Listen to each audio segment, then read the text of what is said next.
Mina the Hollower came out on Friday, Yeah, and exciting. since then I I beat the game in 2 days. Which is a classic for you, I think, for people who know you. I mean, that's just a classic thing that you do. But yeah, please go on. Um, and I have a lot of thoughts on it. You're still playing through it. How many dungeons have you done? So I think I've done a lot of them actually. I think I'm at the last dungeon now, or at least the last one that I know about, right? But it's like, I mean, how would I know about it? Because I haven't finished the game. But yeah, I've done five, I think, or I'm on Well, the fifth one. Yeah, something like that. it's no need to specify because we don't want to spoil it because this game is quite good and uh before I sort of rip into it, I want to say I recommend this game. It's very good. One of the highlight things before you even play the game is $20. This is a very similar situation last year with Silk Song. It released. There was a big indie release last year, and it released for $20. And there's a big conversation around Silk Song. How much value it provided you for $20. Mina is a very similar case. It is very content rich. Has a lot of side quests, a lot of dungeons, a lot of things to find. Yeah, And yeah, a for lot of it's a steal. It is a steal. It's absolutely a steal. I mean, from what I've played so far, I've liked it so much. I think it's probably one of the best games out there that released right now. And it's such a bang for your buck, and there's so much to do. And you know, I'm a bit slower than you, which I always like to, which I always like to make fun of you because I always say you consume games like McDonald's. But you know, I've been exploring the world so much, and I've found things that you haven't yet, even after you've finished the game. Yeah. And I tell you things while I'm playing, and I'm like, "Hey, did you find this?" And you're like, "No," and that's like so much fun too. And it's just an incredible game. But I mean, like every single game in the world, it's not really perfect, is it? Though. There was a recent article put out that sort of interested me. It was from Yacht Club Games, which, the developers behind Me the Hollower. They said that there were still secrets that people haven't found in the game, which is, that's it's one of the cool things that you don't. That's sort of one of the things you barely see nowadays. That's something you'd sort of see like 20 years ago. Not even 20 years ago, like in the 80s and 90s, where there wasn't the internet so much. There wasn't YouTube. There wasn't guides day one on release, like there was with Mina the Hollower. But still, even with the guides out, there is still secrets to find out there. Yeah, and I mean, it's a fairly difficult game. I wouldn't say it's a hard game, but you know, it's one of those games where it's you know, you really got to get used to it at first, and I think that's has to do with it, and the fact it was 6 years in production for what is essentially a Game Boy game, right? I mean, there's something really Yeah, it's Game Boy Color, I believe. yeah, but it's still, I mean, there's just something about that is so beautiful, really. And I mean, what I think is because they took so much time, even though from what you tell me in the last dungeon, it was a bit rushed out, is what it feels like. But it's still, you have such a big world and it's so fun to explore, even though I think that open world is also what hampers it because sometimes I feel like it's too open, and in a game like this where it's clearly inspired by Zelda and especially the older Zelda stuff like Oracle of Seasons and whatnot, and Minish Cap, which is one of my favorite games of all time. I think it's like, okay, it's a bit too open. I wish it was progressively opening the world to you in a like smart way, like those older Zeldas do. But I don't know. What have you thought about that? I don't actually. I'm too sure of what you thought of that. Normally, I'd accuse you right now of doing the classic gaming racism because you are very Gaming honestly. racism, ladies and Look, gentlemen. Only on Screenside can you get this sort of term. What are you you talking about? okay? You I am aware you don't like non-linear game, and for some reason, the game that nobody likes, Final Final Hallway 13. You like that because that game is That linear, and you I stopped liking it when it stopped being linear. Dude, okay, hold on. I played what? I played Final Fantasy 6. I tried playing Final Fantasy 6. I tried playing Chrono Trigger, both of them in several occasions, I just couldn't with it. It's just my brain sometimes, it's just not made for me. And yeah, I will admit I enjoy Final Fantasy 13. So what? Because it introduces everything so slowly to you, and it has this complex battle and leveling system, which it introduces to you, slowly. So no, because when at the start of it was complete like babies. Like you did no effort. You just press a button and you kill it. What do you mean complex? Oh no, but that was just the start, and then they introduced the other stuff, the paradigms and whatnot. But this is not really what we're talking about. I mean, I'm enjoying Mina the Hollower still, and I enjoy some open world games, like the Zelda's Breath of the Wild and the other one, the Tears of the Kingdom, and I like Symphony of the Night. You watch me play that, I like that, but I wouldn't say that's an open game. I think that here's the crucial difference between Mina the Hollower and a game like Symphony of the Night,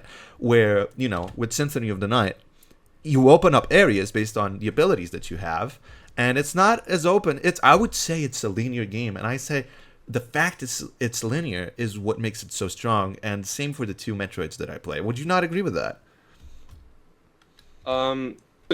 Normally I would, yeah. I did immediately go to pointing the finger of gaming racism, but in this case, I do tend to agree with you that having to let it sort of sink in a bit. While I do appreciate how many collectibles there are and how you gain new upgrades that improve your mobility, your moveset, it gives you more options in fights and to move around the world, it does feel like it doesn't quite the things that you find and the things that you unlock don't quite open up the world. No, they definitely they definitely don't. More so, it just makes you more powerful. Like I remember the very start of Mina the Hollower, I was sort of it was kind of a grading experience. I wouldn't call it bad, but I was sort of tackling against it. I wasn't having the best of times. Yeah, and I found the very beginning of the game quite hard. Well, unlike me, who I thought it was a fantastic beginning. I was having so much fun, and you were complaining about it, and you always like to complain about me not enjoying games, and you were complaining. But yeah, please continue. You were finding it hard, yeah. But then after that start of the game, I don't think the game gets as hard as that for the rest of the runtime until the final dungeon. But I will get onto that later. For the rest of the game. Of course, there's 6 dungeons. You can do them in any order, with the 6 sort of light bulbs you have to activate across the world. And when they say you can really do it in any order, you can.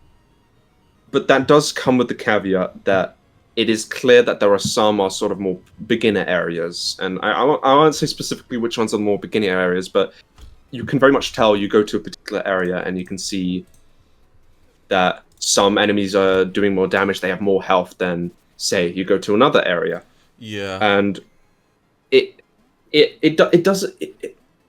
I feel like the movement options it provides to you would have worked better if they worked to open up more areas instead of just giving you all of the areas all at once. And yeah, I totally agree with that. I think that's what I'm missing. I like that you can explore anything, but I also think it's its biggest weakness, because sometimes I'm just like, where do I go? And it's like, I guess I just got to stay here and do this or just explore and whatnot. And sometimes I feel like, I have this cool ability. And first of all, it's an ability I have to equip. I think that's a big problem. It being an ability you have to equip instead of it being permanent, and you got to choose which one you want and which one you don't want. And I feel like the game could have been designed around those things, but it really isn't. I don't know. That does remind me of the main issue of the whole trinket system, which is sort of the abilities that you equip, sort of like the charms in Hollow Knight. It's very, very clear which trinkets are the best in the game. Like, there are some trinkets that just completely, I wouldn't say break the game, but it's borderline on making some areas just completely, like, for babies. It trivializes a lot of challenges, and this is what I mean by how it just gets easier and easier as the game goes on. Yeah, I mean, I have one, not to spoil anything to anyone, but I have to say this. I have one thing that lets me just completely, the game's just way easier than without. I would say I could play it completely differently, which I will just say you can get this ability where you can burrow in the walls, and that basically just means you can go wherever the hell you want. You don't need to jump higher or whatever. And it's a really good ability. And I feel like, oh, there should be an area that's locked by this, and there isn't. There really isn't. But yeah, it is. It is what it is, you know. But I mean, you've talked to me outside of the show, and you know, you've talked to me. You talked to me a bunch about games, and this last year, you've been mentioning a game that the description is basically the same as Mina the Hollower, right, Fricka? I mean, let's get it out. Let's get it out of the bag. You describe it as a Minish Cap like game, you know, top down, Yes. sort of Zelda-ish.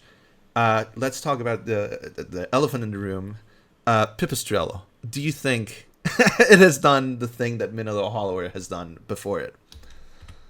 It really feels like this game was made by the same people. Like they're ripping it straight out of the same book, and it is extremely jarring how similar the games are. We have Mina the Hollow, which is inspired by Game Boy Color Zelda games, while Pipistrello is a game inspired by GBA Zelda games. Yeah. Both are top down, both are Zelda, but they also have more action elements. They also have sort of exploratory, sort of open world esque, Metroidvania esque sort of design decisions. A lot of movement options that you unlock. There's a big emphasis on currency and money. The stories sort of end up in the same sort of manner. All these little similarities, but the main thing that I sort of compare it on is that Pipistrello is a lot more linear, but also quite open. Instead of giving you all the areas at once, it gives you 2 areas at a time, Oh, that's and you can go to either one. And you go to one area, and it provides you a new movement ability permanent to your moveset, and you can go to the other area, and there'll be areas that you can explore that utilize those abilities. And as the game goes on and then you go into more areas, those movement options that you slowly accrue as the game goes on, the more and more challenges are offered that I feel like Mina the Hollower lacks.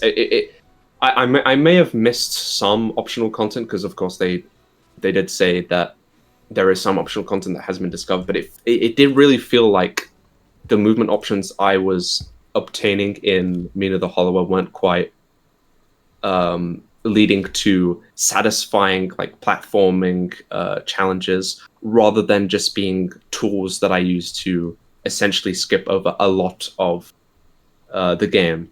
It's sort of yeah, I get what you mean. it's sort of overpowering over the guy, the design of the game. And just to answer, there's a member of the audience saying, "Aren't there a couple of areas that are barred by specific upgrades?" No. As far as I'm aware, no. There's the only area that's sort of barred from you is from the completion of the dungeons, really, which I think is a completely different thing. But yeah, there's some optional areas that are sort of, you know, barred from you, but they're very optional, and the only thing you get from those is either like an optional boss or, you know, more more abilities. But I would say also, I mean, yeah, it really feels like when I watch Pipistrello, which I haven't played, it really feels like a demo or, you know, an alternate universe version of the same game that I'm playing when I'm playing Mina the Hollower. And for you, just before we continue the conversation, I feel we should say to the viewers who are new here, to any members of the audience, that later on we will be doing call-ins, right, about these exact topics. Yes. And so if you haven't already, join in on the Discord and join in through the call-ins and give us your opinions. But continuing our conversation, I mean, yeah. I mean, these games are so similar. It's so interesting. And again, you were comparing it to Silksong. I mean, these indie games, €20 indie games, there's such bang for your buck. What is going on, right? What is going on? I feel, you know, you look at Nintendo, who just released, you know, the Yoshi game, and a bunch of games that are so short and $50 or €50 or wherever you live. And like, what is going on here? Why is indie so important for us right now? Um, when it comes to the indie scene, like Pipistrello is even cheaper than Mina the Hollower. Pipistrello does have less content, admittedly, and Pipistrello, in my opinion, is a masterpiece in design, and it's a game I would recommend for anyone. But when it comes to indie games, they're a lot more in touch with their communities, um, even though they are met with the same financial issues that AAA studios would, arguably to even as extreme of a degree, even more extreme of a degree. When we have Yacht Club Games, they were going into near bankruptcy as the game was leading up to release, and they said we need 200,000 copies or we're going out of Yeah, business. yeah. And they sold 300,000, so they're in the club. Yeah, yeah, no, that was so good to see, though. But it's so scary to hear the stories of these people who are putting their entire lives in the hands of this one video game. Of course, we all remember, I feel like that was the first big thing for indies who spent this much amount of money. Cuphead, obviously, the great example. I mean, that game was in development for so long. From what I remember, the creators had to mortgage their houses to even be able to finish the game just because they wanted the artistic vision, and games are more and more expensive to produce, and we've always known that with AAA, but I feel like that wasn't the case for indies until recently. Would you say that that's a fair analysis of I've made there? Because I'm not as, I don't know when this started. I'm not as versed as you are, but I want to know your opinion.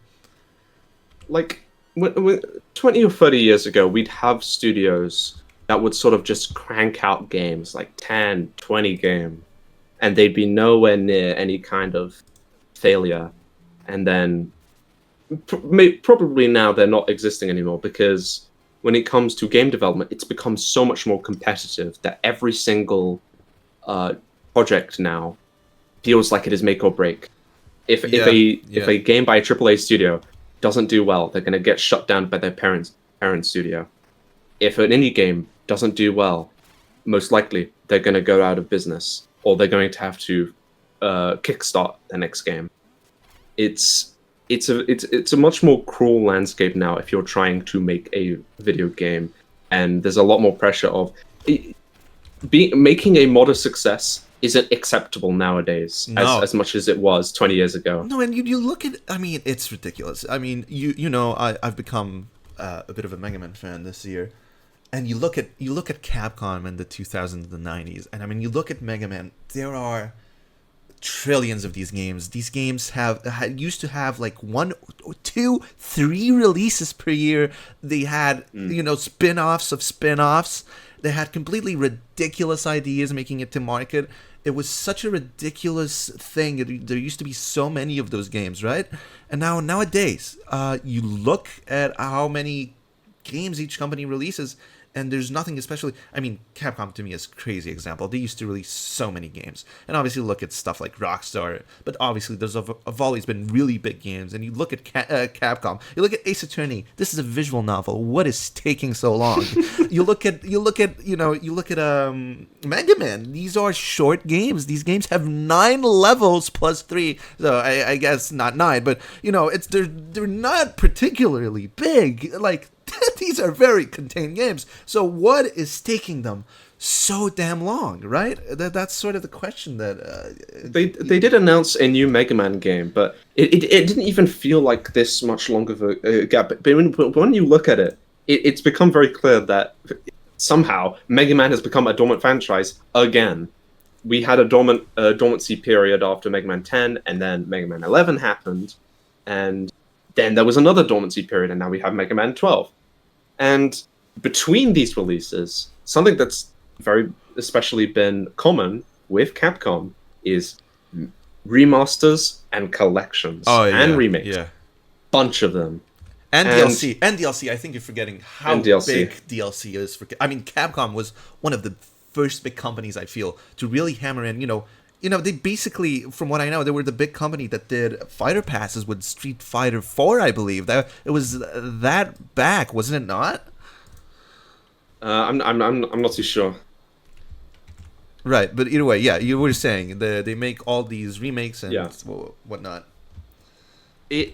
Because making remasters and making these remasters and remakes are far cheaper than making a new game, and we have, since making a new game is sort of make or break now. Studios are more, they feel it's more safe to just remake the same game again or remaster and re-release the same game again because it doesn't cost as much. There's not as much pressure. If it fails, who cares? They can still they'll still have the money to go and make something else. But it does feel like for a particular series, it feels like they are pressured in this sort of state where if people don't buy these remasters, if people don't buy these collections, then there won't be another game. And that's been the perpetual state that Ace Attorney has been, especially now. Yeah, no, definitely. I mean, definitely. I mean, like we've gotten like 5 collections in the last, what is it, like 7 years? I'm pretty sure. Yeah, no, I mean it's been 6 now, almost 7, because I remember the leaks were during the pandemic. So yeah, maybe 7. You're right, but it's ridiculous. It is ridiculous how long they take, and it's just no wonder that as some members of the audience are saying, I mean, all the games, it doesn't help because they want to be Hollywood, right? All of them look the same. All of them are expensive as hell to make. The market's so goddamn saturated with these games that who is the audience for these games that people are making, that these big companies are making? I just don't understand. And then you have games like Mina the Hollower, Pipistrello, Hollow Knight, and all these indie games that they do. And people are they feel so like excited. A fresher breath air. Like a breath of fresh air. Yeah, like even, I mean, we're big Nintendo fans. I think we could say that both of us are Nintendo fans. Yes. Let's be honest here. Let's not mull it. But like, it's just, even Nintendo sort of always, I mean, for a moment there, they felt so samey, right? During that Wii and DS era, famously with New Super Mario. Everyone's heard of that. And then Mario 3D Land, which was their 3D take on that, and Mario 3D World. And even the super cartoony side, fucking super cartoony franchise, was such a victim of this boring thing that they were doing. But I think Nintendo has seen the writing of the wall, right? I think this is the only company that has realized it's not about making it really realistic. It's not about making it Hollywood. It's about making games. And they've made these good games recently that have this really different art style. And I think that's sort of why they're winning. In games wise, right? People always complain they don't put their games on computer because they're selfish. No, they don't put games on computer because they want money, because that's what a company does. Let's be real for a moment, right? And indie games have realized this years before. I mean, I always remember the gaming industry with indies. I think we've lived in an industry that always has been strong on the indies. I don't know if you would agree with that. Yeah. I feel like it's the, not just Nintendo, not just indie games. I feel like it's a theme across the entire. I'm not to generalize, but it feels like a lot of Eastern developed games are not quite following the trends. The ones that are leading to a lot of layoffs, a lot of studio shutdowns are Western developed games, and it feels like almost every day we see a Western studio being shut down. Yeah, no, definitely, you see it so much, but I mean, there's just so, and I mean, I think it's time we bring out. I'm sorry, I think the conversation has led us here, but I mean, let's talk about the horrible elephant in the room. Why don't we? What happened this Monday? What happened this Monday? The state of play. What was that, right? What was that? Just before we go into it, tell me your opinions on it, because there's just so much to unpack there. To give the state of play some credit, there were not many games shown at it that could also be viewed as it was. I wouldn't say I wouldn't say it was a snappy pace, but at least we didn't have to see as many slop games. But when it comes to the state of play, it just, every game just felt, not every game, but so many of the games just felt the same. Like we start with Wolverine, and we see 10 minutes of Wolverine. doesn't. It looks all right. Some things are good. I don't like how Jean Grey looks. I don't. You reuse the same actors as other projects. It's way too gory to the point it sort of just The detracts from the Wolverine, yeah, goriness. no, Yeah, definitely, way too gory, just simply too gory. But I don't know. I don't know the series. I don't really know what they do there. I've played the Marvel Spider-Man games. I wouldn't call myself a fan of Insomniac, especially after Spider-Man 2. I felt like Spider-Man 2 was a disappointment after how impressive Spider-Man 1 is. To to give some credit to Sony Studios and how sort of bland their output has felt over the last decade and over this generation of games, they did have quite a good run of games during the PS4 era. Despite my gripes with God of War 2018, I enjoyed it. It has some good elements. Marvel Spider-Man 1 as well. Some elements I didn't like, such as the open world, but when it comes to the story, I felt like it was a fantastic Spider-Man story. But then you go to Miles Morales, that wasn't quite good. Spider-Man 2 wasn't quite good. Yeah, So I don't have much hope in Wolverine or much of the PlayStation Studios output, really. I mean, I think the problem is so much that they've been doing the same stuff really for so long, right? I mean, it is so impossible to get to it's just all looks the same. It was really the problem. I mean, there were what, two games that looked different. It was Rayman, and it was that stunt game that looked cinematic. But I guess it makes sense Yeah. because it's Hollywood stuntman. But I mean, I think that was the big problem. I mean, we were there for an hour, right? And I remember you at the half hour point, you going, "Oh my god, a half hour's passed. How? Nothing has happened." And then Yeah. that horrible trailer at the end. Oh, that was too much to bear. I'm pretty sure someone did a count.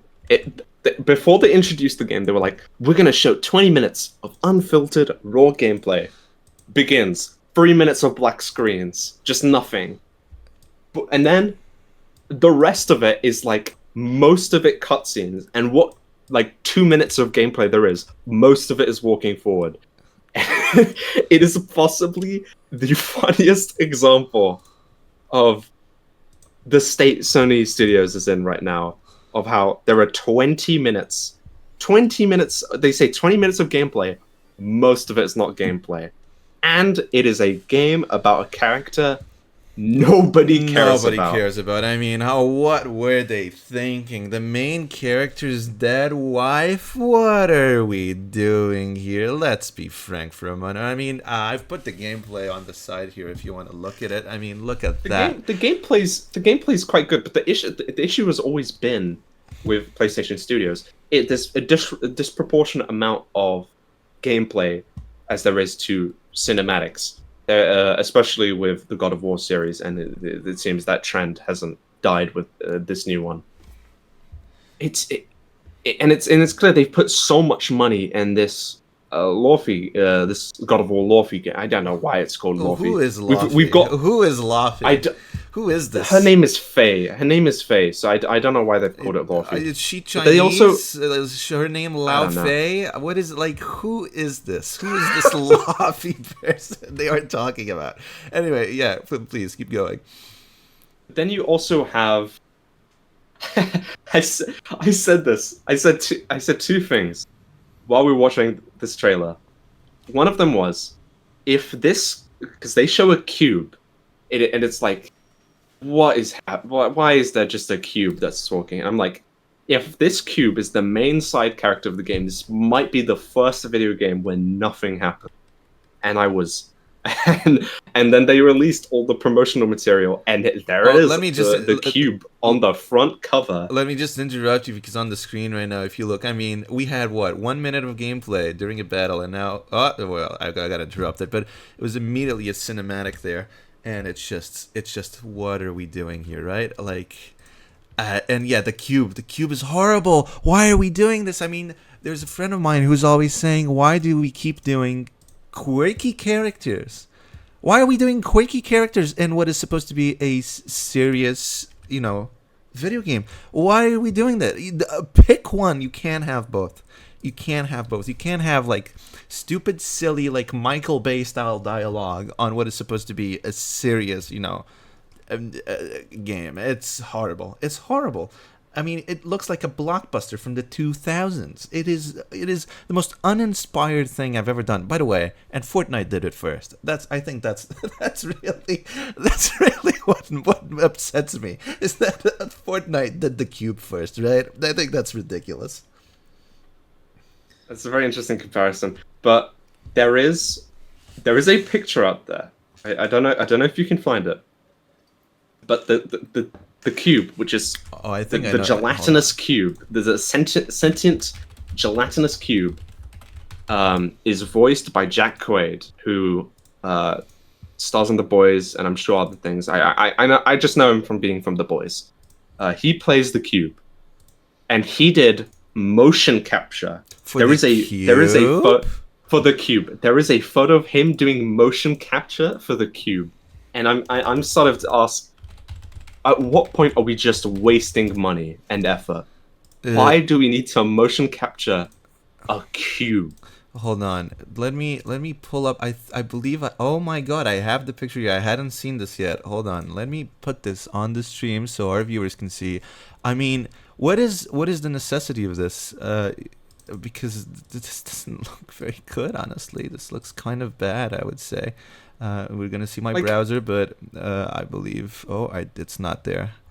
Hold on.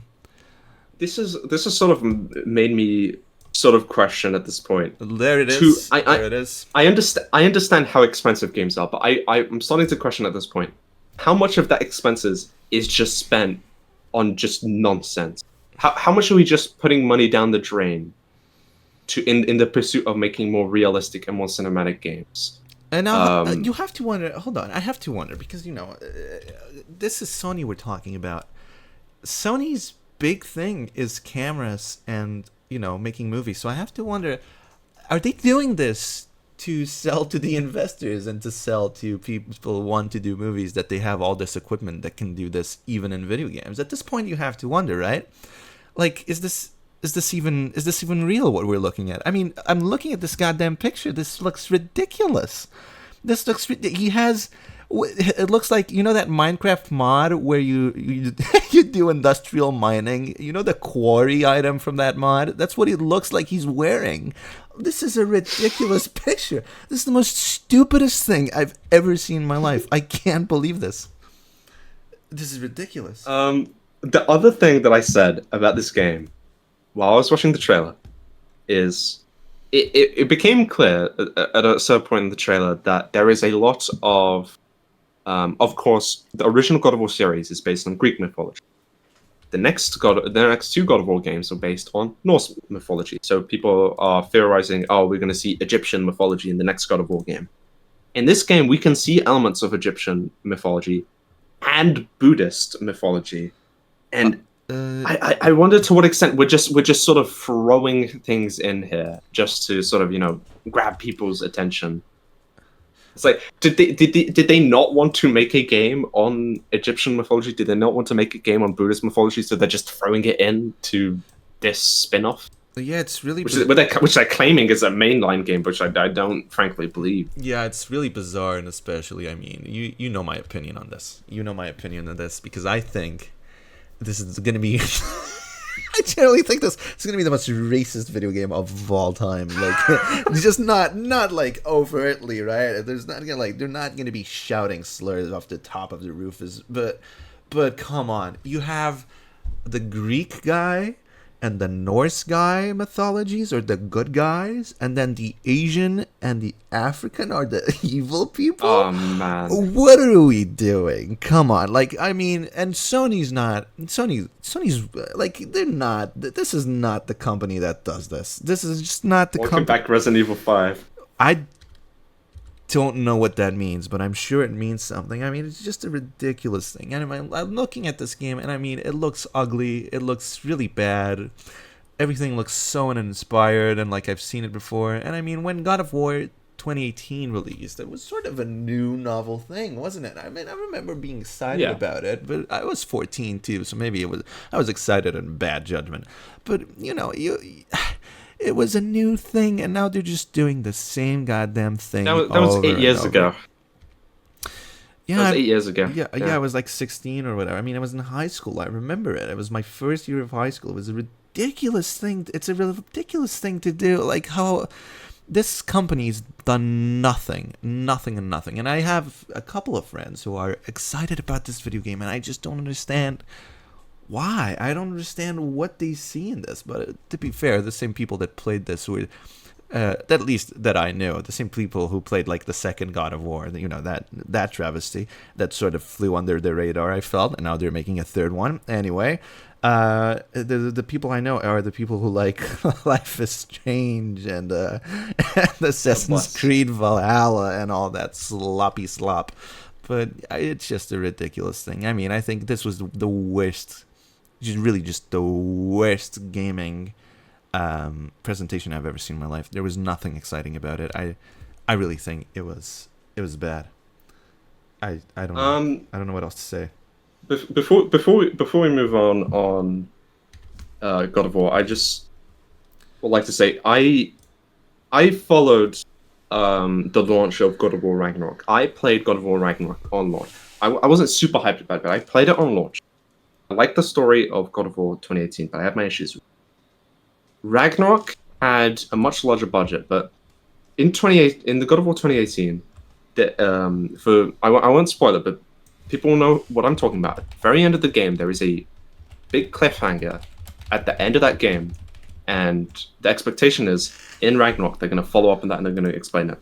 And so the whole of God of War Ragnarok is just obsessing over this cliffhanger, and it really feels like as you're playing God of War Ragnarok, the game is being written as you're playing it, and the ending is just completely unsatisfying. And one of the most baffling things is there was an interview with the director of the game, director or writer, and they were asking him questions, and they asked him a question: did you plan out how God of War Ragnarok was going to end when you wrote that cliffhanger for God of War 2018? No way they say no. Basic question, right? Yeah.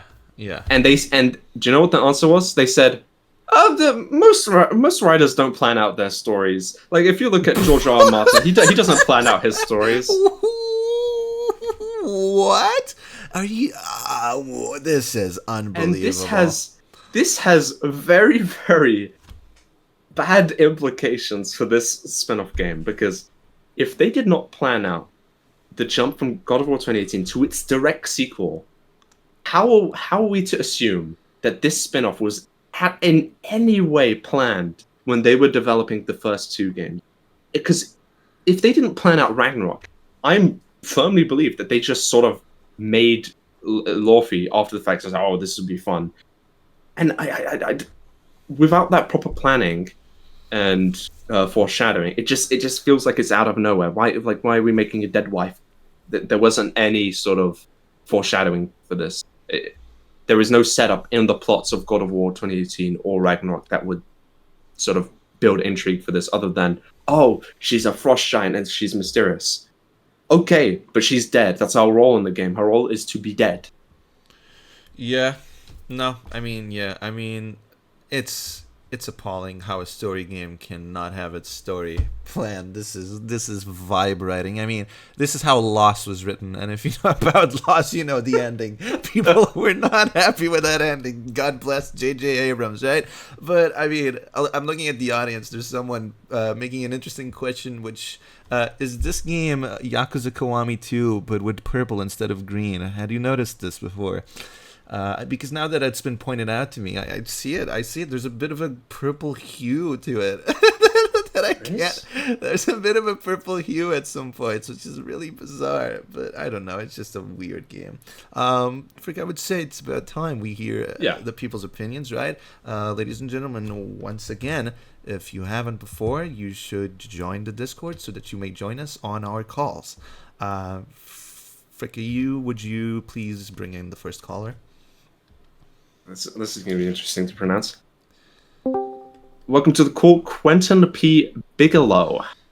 Hello there, gentlemen. It's a pleasure. It's a pleasure to be in here in the show with you. I just don't understand what this is. No, there, fella. That's no way to address your fellow here. Thank you for having me on your show. Right, Quentin. What is your very southern opinion? I imagine. Well, I see what we have here, and it's been discussed, it's been talked of. We have a sort of parting of the ways here. Obviously, there are companies that do not adhere to this standard. You've talked about Nintendo, how Nintendo has managed to make some good strides lately. But in general, there is a movement of these larger companies making these very expensive games, very large budget games that just go in the wash, go down the tube. We put them in the trash and we never think about them ever again. And then we've got these smaller games over here, these Hollow Knights, these Pipistrellos, these Mina the Followers, and they Hollowers, I believe you, man. I don't know if you're in some Hollowers. sort of cult or something to say, you know, Mina the. I'm the never a follower, only a leader. All right. I've realized. Okay, yeah. Please go on, Quentin. Now these games here. I would certainly imagine a much smaller budget than these larger, sort of aggravated games where Jack Quaid has been placed in some kind of rectangular frame from which to perform motion capture. There's no motion capture in Hollow Knight. It's just a silly man from the north making noises in his microphone. I guess. And what we have here is a divergence. But when I think about these games, you have the Metroidvania, the sort of almost NES, the Game Boy instead spell, the Game Boy Advance.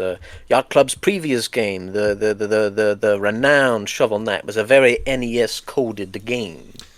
And yeah, but Quentin, I mean, this is all good and right, but let's think about it for a moment. I mean, I understand that of course, it's a way less budget, but still, I mean, it took 6 years to make Mina the Hollower, and they almost went bankrupt. I mean, the problems that are in the AAA games are felt almost in a Reagan-esque manner, in the trickle down. You know, the problems that are in AAA are going to be in indies, and I think that's sort of the evidence. What a beautiful doctrine that was, but it doesn't work here. It doesn't work here, right? I mean, what were you going to say? Sorry, I interrupted you. Obviously, these companies have these wealths of cash, while these smaller companies who struggle for money, and perhaps if they had the money with which to do things, they would be able to see these things out in a better sense. But the sort of gaming economy has become a real unsteady location to have oneself find in. We have the layoffs briefly mentioned today, and we must, of course, I feel as if nothing in this life can be mentioned without it. The specter haunting our reality these days, the way that the artificial intelligence has affected this industry and all others. Yeah, no, definitely. That's an impossible thing to escape, I think. But and what do you think? Do you think that has impact financially with how companies work? I don't understand. Quentin. I do, because we have seen a shift in some ways from consumer gaming to this AI framework. Obviously, NVIDIA is not a company that makes games, but that sort of knock-on effect of them, they don't even report about these gaming things in their quarterly reports anymore. And then you have these companies, these large companies, Sony, Xbox, the whole Xbox debacle of recent months about their approach with AI after leadership changes was met with, I'm sure, quite a ravenous rapture from the gaming crowd at their foolishness, the micro slops, if you will. Definitely. I mean, definitely, yeah. But what do you? I don't know that I know what you. I mean, yeah, it has to do with it, but it's not. I feel like it's not sort of the same. Wherein you have. Well, it's exactly the same, and do you understand why? Why? Tell me, Quentin. These people do not know how to manage their money. These large companies, these conglomerate companies, with all these different hands, mouths needing feeding, different interests poking their hands. How are they to create a single solitary product when you have so many people ripping it apart at the seams? And then you have these little teams with none of the resources, with a steady, perhaps often very qualified, very experienced, coalesced viewpoint. and they don't have the money to get the things done that they need. You know, with that accent, I was expecting a bit of the opposite sort of opinion. Oh But no, I'm racist, sir. Not fucking- Okay. all right. I get, yeah. I don't know if we can condone. I don't know if we can condone having a racist here, but still, for you, I mean, what are your thoughts on what Mr. Quentin is saying here? I mean, it's an interesting point he makes. I suppose.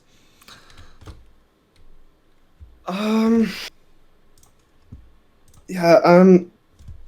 I just it appears like so many studios that we love and so many studios that have made so many great games are now shutting down or they're sort of winding down. Same for many IPs. Some IPs are making a resurgence, such as Rayman, of course, with the new remake. Yeah. And it's a shame. Like another thing from the state of play. There was a announcement for Marathon. We talked briefly about Marathon last week. You have a thought about Marathon, Quentin? Laughable. Please continue. All right. Okay. Whatever.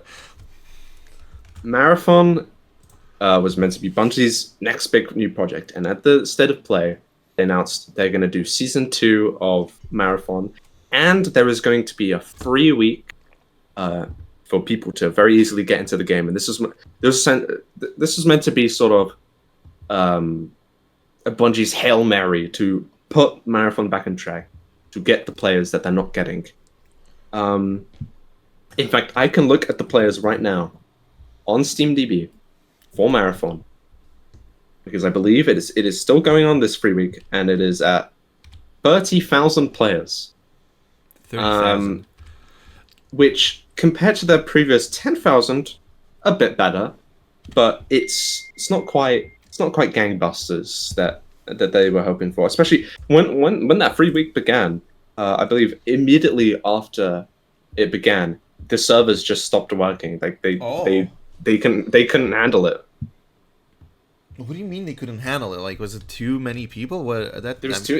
I think it was too many people, or they just weren't prepared, which is kind of odd considering there would have been more people. But I digress.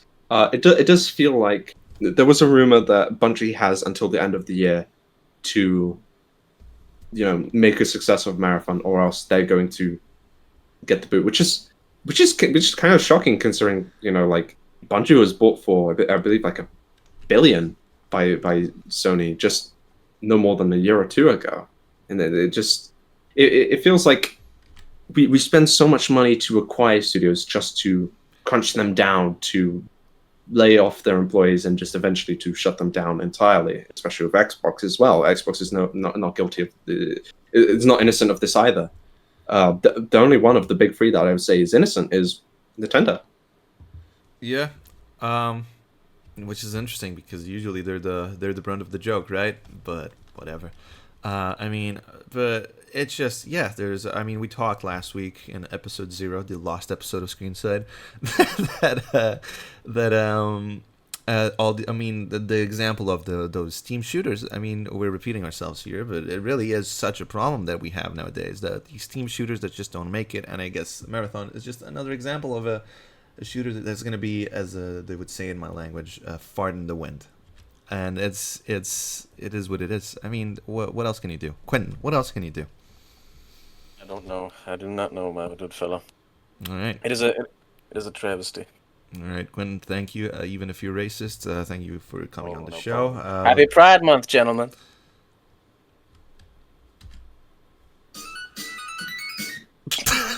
My apologies. I just got sent an epic meme. All right. I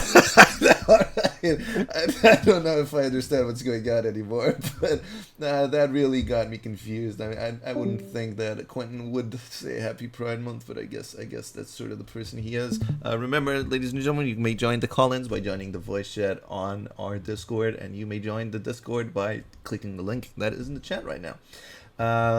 Fricka, I mean, there was another thing revealed at the show that caused a lot of stir that you wanted to talk about, and you touched on a bit here. How would you want to go into that? Rayman. Rayman was the only good thing from that state of play, and it was leaked before the show. Like full gameplay screenshots and everything, even the box art, everything got leaked for this Rayman game. And for the longest time, over a decade now, Rayman Legends I have touted as the best 2D platformer to this day, still. And as the biggest Rayman Legends fan, I am completely fine with this remake. There are a lot of people that are not happy with this remake and how it looks, or how it's a remake of the newest game.